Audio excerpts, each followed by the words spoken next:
a disagreement on one of the panels here at the High Frequency Trading Focus Day of TradeTech with Peter Van Cleef of Lakeview Capital Management over the proper monitoring of algos. What responsibility should the venues take in regards to algos? Well, our regulatory obligation and our obligation to our participants and our members is to maintain a fair and orderly market. And that's quite a broad term, but we understand that to mean that we have to ensure there's equality of access so that we make sure all of the participants who want to access the market are technically able to do so at any given time. We have to make sure that the market is stable, that we have the capacity to handle large volume spikes, market stress. So at times when the market is under stress, that's when it's most critical that our market is robust and available to everybody. We have to make sure that there's no abuse in our market so that participants are comfortable with the outcomes that they get. We have to make sure that essentially that people get the execution certainty that they're looking for, so that the price they see on the screen when they push a button or when the computer sends an order, that they capture the liquidity that they're seeking. So those are some of our fair and orderly market responsibilities. When we allow a participant to come into our market, we therefore have to make sure that they don't destabilize our market in any way or degrade the quality for others. That would be a failing of our obligations. So I mean, like Turquoise and the LSE, as I said on the panel, aren't going to read through lines of code on the algos. But if there were a runaway algo that happened, I mean, what would be the responsibility of the venue?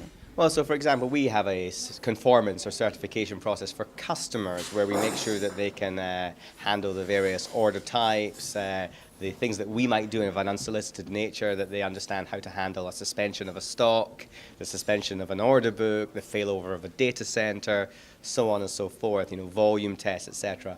But what we can't do, where we see some moral hazard, which I think Tim Rowe from the FSA similarly saw moral hazard, was us blessing that this is an algorithm which is not going to run astray. So we see that as the responsibility of the member firms. Now, at the same time, we have some exchange level controls which seek to protect the market from somebody making a mistake with it or deliberately having an algorithm that runs amok. So we have, for example, price, size, order throughput constraints.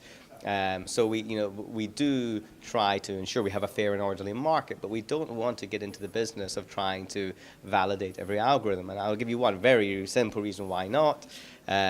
Much of our order flow comes through broker-dealers. We don't today know who the end customer is, and nor do we really need to. The brokers might not want us to, the end customer might not want us to. So it's not therefore realistic for us to understand the algorithm if we don't know who the client is at the end of the day. So that's why it's not really a practical solution. So I think both from a practicality perspective and the moral hazard of blessing an algorithm that subsequently goes wrong, it's not a responsibility that we see ourselves as being able to meet. You commented that Brussels is looking at high-frequency trading regulation within a political climate, and this is something that Tim Rowe from the FSA, also on the panel, said was fair comment. I mean, what impact will this political climate have on future high-frequency trading regulation? I think in the midst of this very serious financial crisis, which began with the banks, but has become essentially now a government debt crisis. I think the atmosphere for a long time is going to be one of politicians looking to ensure that there isn't a repeat. Obviously also keen to be re-elected. There's public anger both at politicians but also at the banks. So there is a climate of perhaps some retribution or justice, and of course perhaps of being cautious to avoid a repetition. I think HFT, high-frequency traders, became the target for some of that attention. Because they sound exciting, they sound perhaps a little dangerous, they're a bit mysterious, and the service that they provide to the market was not particularly well understood. As a market operator, I think we have a very good understanding of just how valuable their contribution is in terms of making the markets liquid, into importing liquidity to our market from others, dissipating market impact that would otherwise lead to pricing inefficiencies, bridging the gap in time between a natural buyer and a natural seller arrive, and therefore dampening volatility. So we see them as performing a very valuable contribution to the market.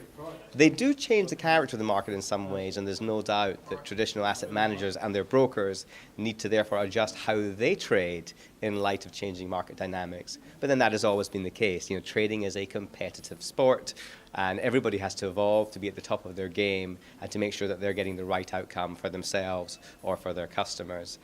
I think that the political heat around high-frequency trading in particular is subsiding somewhat, and hopefully there'll be some appropriate, proportional new rules to ensure that the most active market participants are always under the purview of regulators to an appropriate extent.